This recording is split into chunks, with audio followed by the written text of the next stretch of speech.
I am so glad you convinced me that the family car should be the Defender 110. It is so beautiful inside. It's so comfortable, and it just feels indestructible. Yes, it really is. I've been waiting a long time for the new model to come out. The Defender 110, I'm telling you, it's my favorite car of all times. It's my third one.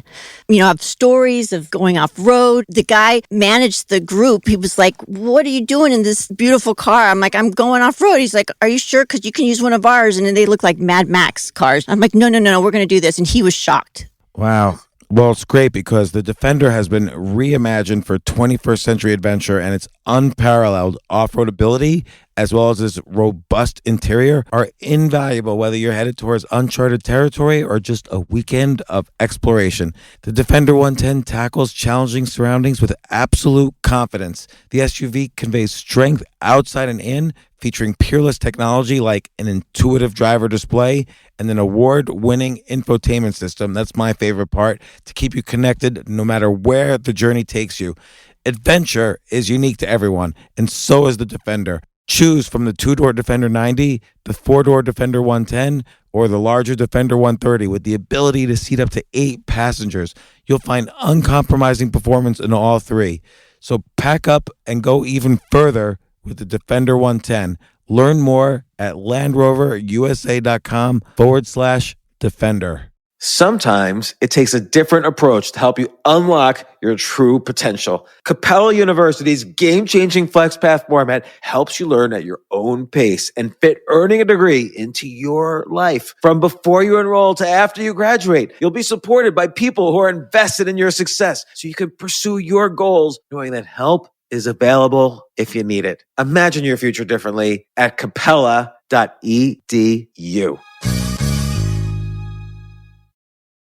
By now, you've probably heard James say that choosing yourself is about making sure you have multiple streams of income.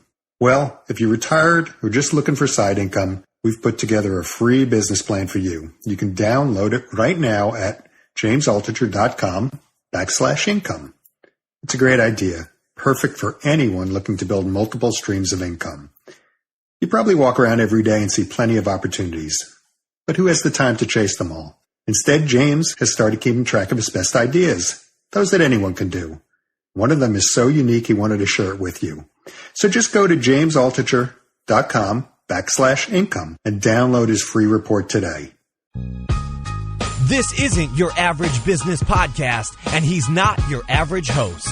This is the James Altucher Show on the Stansberry Radio Network.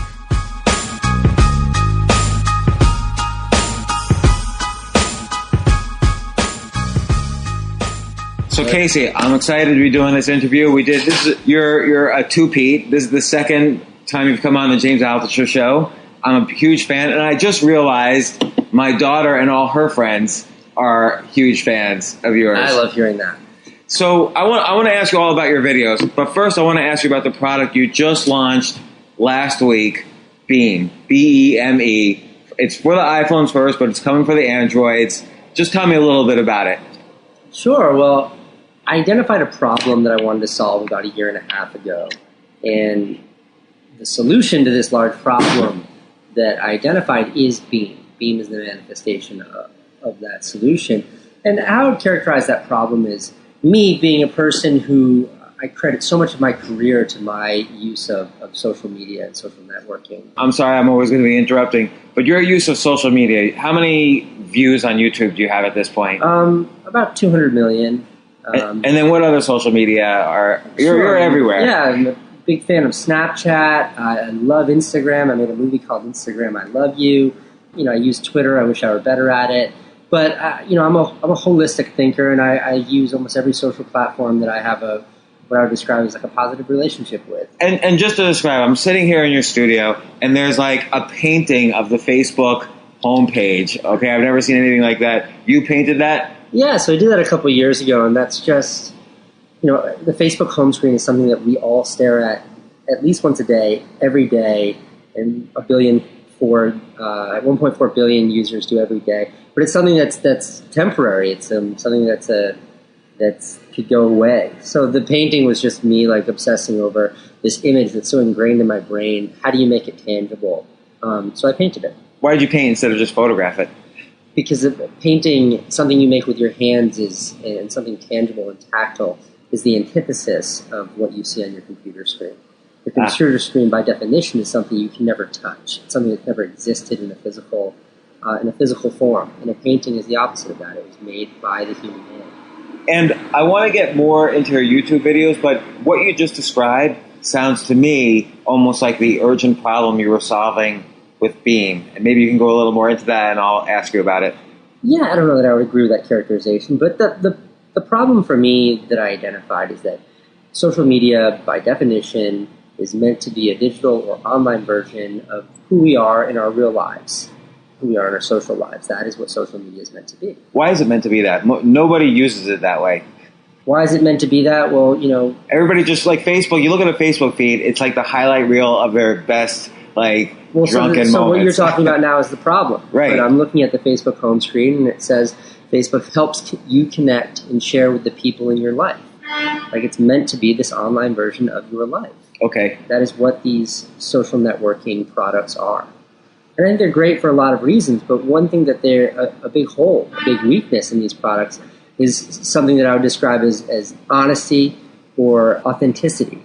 And the reason why that's not there is that social networking, social media enables us to do something that we've never been able to do in real life. And that's scrutinize the version of ourselves that we want to share with others. When you take a picture to share on Facebook, you first get to edit it, manipulate it, make sure it's flattering, and then you post it. When you take a Snapchat, it starts looping back to you, and you say, do I like the way I sound, the way I look? Should I improve my looks with a filter? When you take an Instagram, there are untold ways to make your picture more beautiful. And when you write a tweet, you're able to sit there and scrutinize it and edit it and make sure you sound clever and make sure you sound quick and quippy. And I just don't think that there's anything in life that really mirrors that opportunity to evaluate what version of yourself you want to share with the world. But let me ask you, is this a technological problem, or is it kind of a personal or artistic problem? Like, when I watch your YouTube videos, I see a lot of authenticity, regardless of the fact that you're using YouTube versus some other video platform. I think it's up to the artist personally to bring their authenticity out. I don't know if it's a technological problem that needs to be solved. So I take what you just said as a contentious fact, because you just said as an artist, you create authenticity, or however you said it, but you use the word as an artist. And I think that that's right. Like, look, my YouTube videos are an artistic expression. They're me as a creator making these videos that happen to be about something that is authentic. But I don't think every post that you put on Facebook or every Snapchat that you share, every tweet that you write makes you an artist. I think that people that use these social platforms use them to share who they are as a person, not as a form of creative expression. So you're offering Beme as a way to make it easier for people to have an authentic sharing on social media.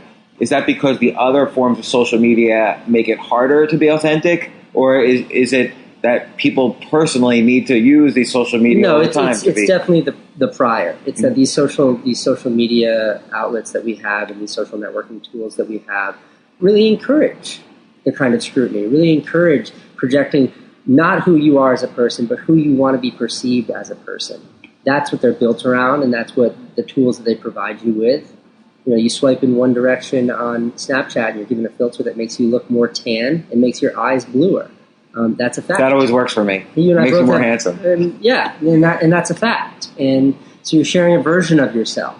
And I think that is the big sort of differentiator, is that social media today is about dictating what version of yourself you want to share with the world. Or it's about sharing how the world sees you. And what Beme does is it shares how you see the world.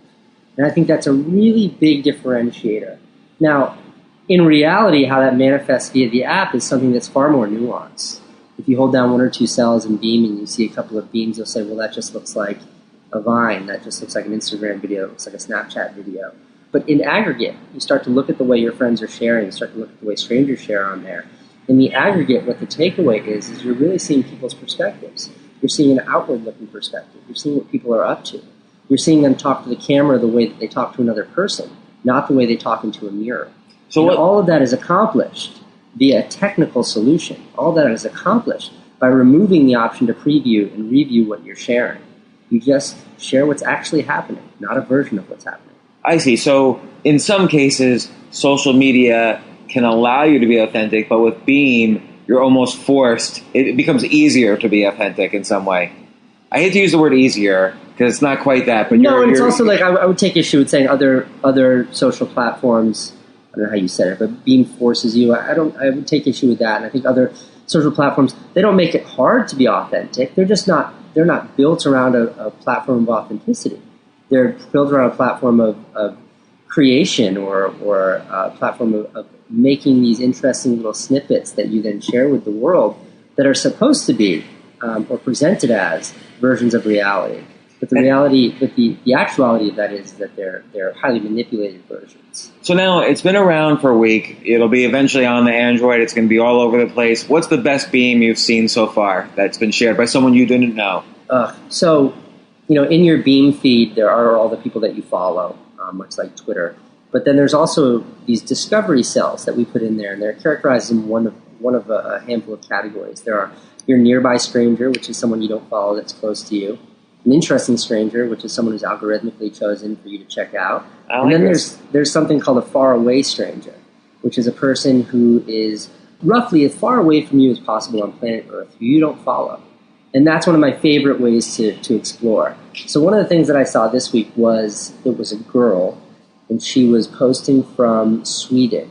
And she was on a sailboat, a small sailboat that was just cutting through a body of water. It looked like, I don't know what the body of water was, it looked enormous. And she's going so fast on a sailboat. And there was three clips, so it was a 12-second Beme. And just in that moment, I'm holding down my phone. And what happened was I wasn't holding an iPhone in my hand, but it felt more like a little portal. Like I was pulling back the curtain on this girl's perspective, who was on a sailboat racing through a body of water in Sweden. And then 12 seconds later, it was gone forever. And that experience was such a visceral, such a real interaction. I really like the idea of the faraway stranger, like getting more than 6 degrees of connections away. I don't think Facebook or Twitter has anything like that. They should do that. Our kind of mission statement here at Beme is to promote empathy by sharing perspective. So with that, every decision that was made in the product was built around that principle and the principles that coincide with that sort of fundamental mission. So when it came to what your feed should look like, of course the people that are your friends and the people that are of interest to you should be populating your feed. But then we also always want to be exposing you to perspectives outside of your social circle. And that's what the faraway stranger, that's what the nearby stranger is about. That's what the interesting stranger is about. These are people that you don't know. And here's an opportunity to sort of peek into their worlds and see what that looks like. And so you've been working on this for about a year now. I think I saw one of your videos. What kind of inspired this? I've been working on it for a year and a half now, which is crazy. But what inspired this was a frustration. It was a frustration because I have a desire to share, and I don't always have a desire to create. And I think there's a really big difference there. If I see something interesting happening in the street, or I just met a stranger outside who was like really excited to meet me, and I wanted to share that we got to meet, my options for sharing that interaction are limited. It's awkward to tweet, hey, just met a stranger. It doesn't feel right to post a picture of the two of us saying just met a stranger on Instagram. There's no real outlet for that raw interaction. But it doesn't mean that I'm not compelled to share it. And that's something that the more I thought about, is something that I ran into every single day. I'm always seeing things that pique my interest. And as human beings, it's like it's ingrained in us, this desire to share. I also like that your experience with the stranger is not interrupted by the social sharing, because you can put the phone right on your chest to do the video while you're still talking to the person or interacting with them. Sure. We wanted the screen to not be a distraction from the reality. And where we landed with that is let's just kill the screen. So when you're recording on Beme, the screen's off. And we do that by activating the proximity sensor, which means you can just cover the phone with anything. You can put it against your shirt and it will turn off. You can cover it with your hand and it will turn off. You can put your thumb over it and it turns off. You can push it up against a wall and it will turn off. But when you're holding a phone in your hand and the screen is dead, the last thing you want to do is stare at it. So it encourages you to stay in the moment. And then the moment that capture is complete, it just posts. So there's none of this evaluating or looking down at your phone to say, what did I just capture? How do I look? Does it sound good? You just slip the phone back in your pocket. When you do YouTube videos now, are you feeling more like, you feel like the pull, like, I want to get back to Beme? Like, I want to do more fun stuff with Beme? No. Because you're so excited about this now? I mean, I'm so excited about it, but I also post about 50 beams a day. But the process that goes into it is so different. It couldn't be more different. Every shot that goes into my vlog is a highly considered, very, the cinematography is very important to me. Every aspect of it is a production. That's a creative expression. That's me making a movie. I want to talk about that in 1 second. One thing I want to know about Beme, with all these other social media platforms, there's usually some article somewhere, here's how XYZ made $1 million on Snapchat or Instagram or YouTube. Do you foresee Beme becoming a platform where people could eventually make money? So, for instance, I could take a Beme of, some products and then have affiliate links or whatever. I don't know. Yeah, I mean, look, I think it's a natural progression of any product like this. Jack, who works in our office here, Jack has 80,000 followers on Beme, which is insane. But look, any smart marketing company would look at that and look at Jack and say, we'd love to get our product in front of 80,000 people. Hey, Jack, let's do something together. Here's a check. Working in branded content for 10 years, I'm not naive to how that works. Beme is something that smart creators will very quickly figure out how to exploit. So on YouTube, like you say, with your vlogs, every shot is highly considered. How much effort goes into a 3-minute video? How many hours of effort from beginning to end? This is a good sort of segue from the Beme conversation, but a tremendous amount. Every single shot is considered. Every single frame is considered. When I edit those, there's no accidents. There's no 1/24th of a second, which is a single frame of video, that I haven't thought about. Does this help promote this story? And that could not be further on the spectrum of sharing from what Beme is. Beme is the absolute opposite of that. There is no consideration that goes into how I'm sharing what I'm sharing on Beme. The decision point is singular on Beme, which is do I want to share this moment? The answer is yes, it's shared. Versus my vlog, which is a really considered, in fact, I've referred to them as movies, because I think that each 6 to 8 minute video that I release each day on YouTube is it has a 3-act narrative. It has an arc to it. It has flow and music, and I color correct them, and I want them to look beautiful, and I want them to be these those are creative expressions of mine. And let's take I don't know if this one is your most popular or one of the most popular, but the Just Do It one, where the Nike gives you money, and then you say we're going to take this money and we're going to go around the world. And there's shots of you running. There's so many great moments in that video, as there is with all of the videos that I've seen. But I really like how you're running, and it's almost as if you're running around the world, because you're running in the exact same way, but there's different backgrounds, every few seconds in some of these. And it's kind of spread out throughout the video. You don't let 3 seconds go by without some kind of emotional moment. And is that part of the process? You're not just taking a video of a talking head, for instance. That never happens. Yeah, I would go further. It's never 3 seconds. It's I never let 1/24th of 1 second. I never let a single frame go by that doesn't contribute to the narrative in some way. But that's the nature of making movies. That's the nature of having done this for 15 years. And you do anything enough, and you will have sort of a far more refined understanding than anyone who doesn't do that practice would consider. And then there's the pacing of it too. There's all the kind of very fast shots, but then when you're on the beach with the 2 girls, it slows down considerably. What's going through your mind when you're thinking of the pacing of the video? I don't know. I don't know that there's that. It's a far more instinctual process than that. Make It Count, the movie you're referring to. That movie took 7 days to shoot and 3.5 months to edit. It's 5 minutes long. 3.5 months to edit 5 minutes. So there are no accidents there. But each and every one of those scenes that you're describing, it's just considered as a whole. How does this contribute to the story? How does this contribute to my emotional relationship with what I'm seeing? There's no formula to it whatsoever. It's binary. Is this good or is this not good? Okay, so what does that... So I know this might be almost hard to express because you've been doing it 15 years. It's baked in. But as close as possible, how can you describe good versus bad? Let's say you were watching a video someone else made and you were making a judgment on it in your head on each scene. What would spring out at you as good versus bad? That's an extremely subjective question. Sure. And I think a lot of people would have a lot of different responses. If you want to pick on one of the greatest filmmakers that's ever lived, Stanley Kubrick. movie snobs, my movie snob hipster friends love to talk about how amazing Barry Lyndon was. And I appreciate why they loved it. The whole movie was shot by candlelight. That's incredible. Like, it's technically virtuoso, flawless movie. But in my opinion, the movie sucked. And it sucked because it was boring. While I'm watching it, I wasn't enjoying it. Therefore, the movie sucks. I don't care that they shot it by candlelight. So to me, it's purely, there are no mechanics to whether or not you enjoy or you don't enjoy something. But that's what it comes down to. It's like, when I'm watching one of my movies, I say, like, is this an enjoyable experience? Is this an experience that has some sort of an emotional relationship with me? And if the answer is yes, it's a good movie. And if it's not, then it's not a good movie.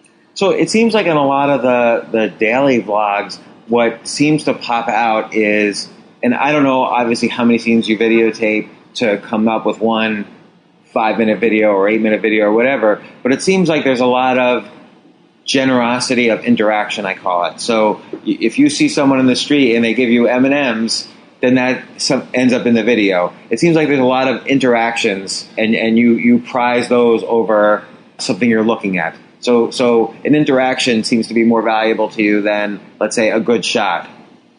Yeah, I mean, look, I think part of the reason why people tune into the blog every day is they want to know more about me. I think they're sort of, I just left VidCon where I get to interact with thousands of people in real life, and it was lovely to get to know so many people that watch my content.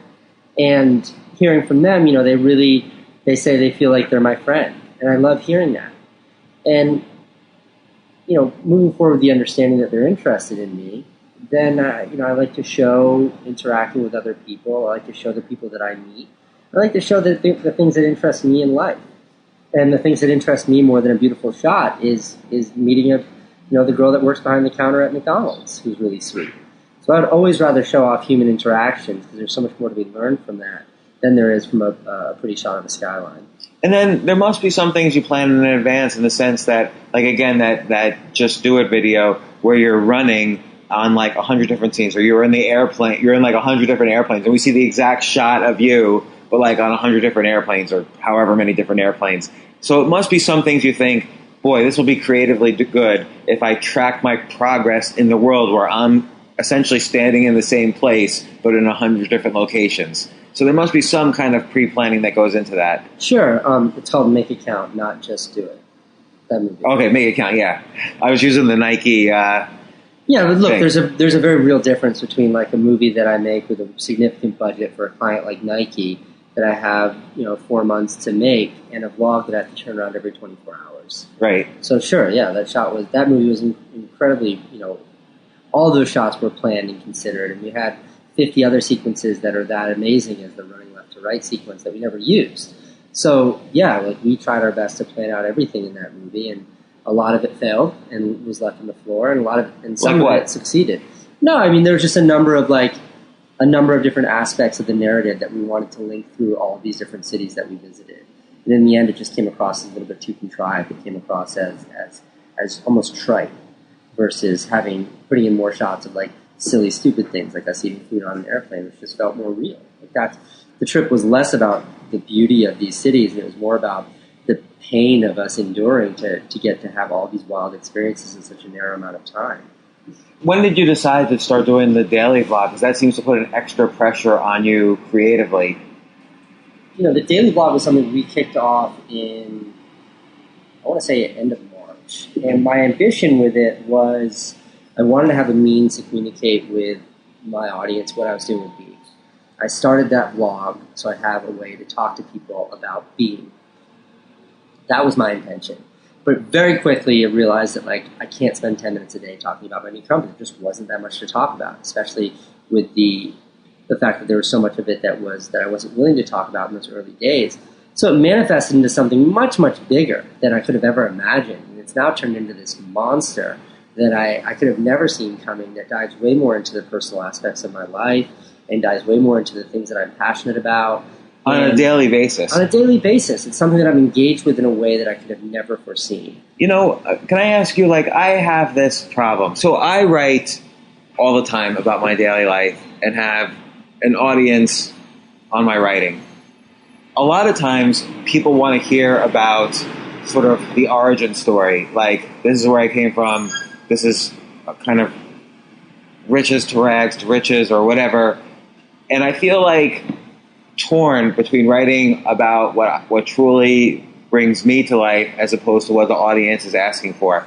And how do you deal with that kind? I mean, it sounds like you don't deal with that at all. It sounds like you're totally in the day. This is what I enjoy doing. But do you ever feel that pull from the audience? Like, I have to do something to appease the audience? No. I mean, if it is there, I don't pay attention to it.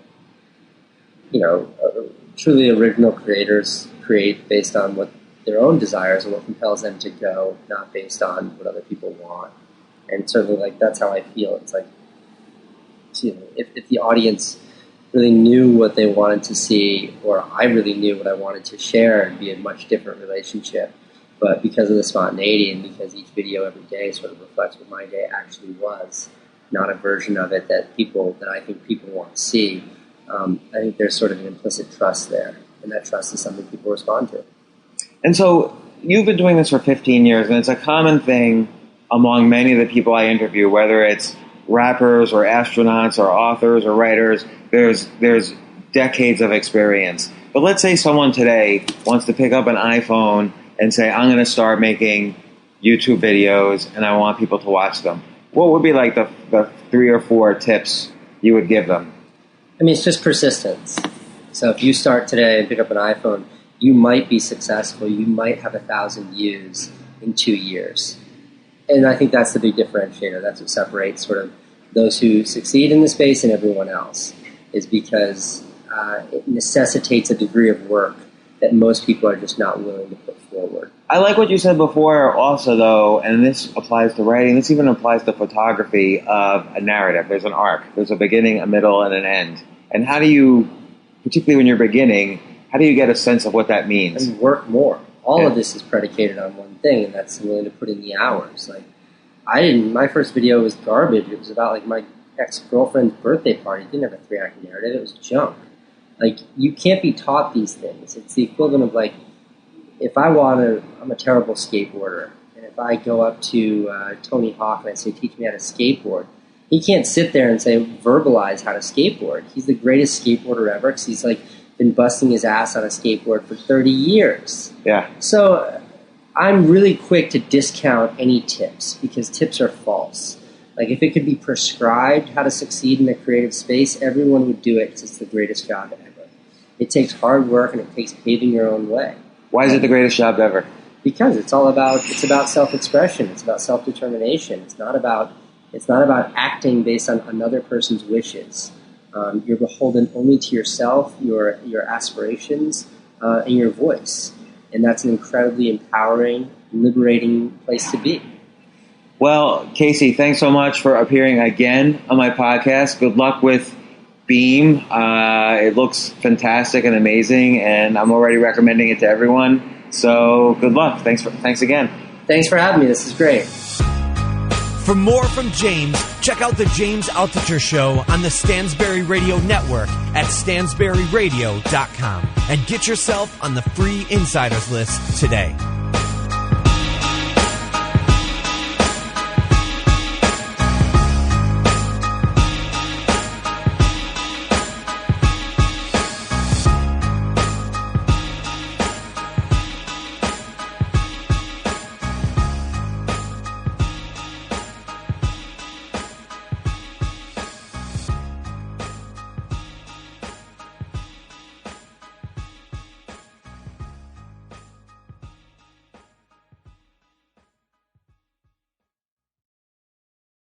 Your daily dose of gaming just got way more epic with the Snapdragon processor powering the Samsung Galaxy S23 Ultra. Snapdragon processors give you the premium mobile experience that triggers your inner champion. Whenever you want, wherever you want. Get ready for edge-of-your-seat performance, advanced customizations, ultra-realistic graphics, and adrenaline-boosting speeds that have the power to move you in more ways than one. Follow us on Instagram at Snapdragon Official.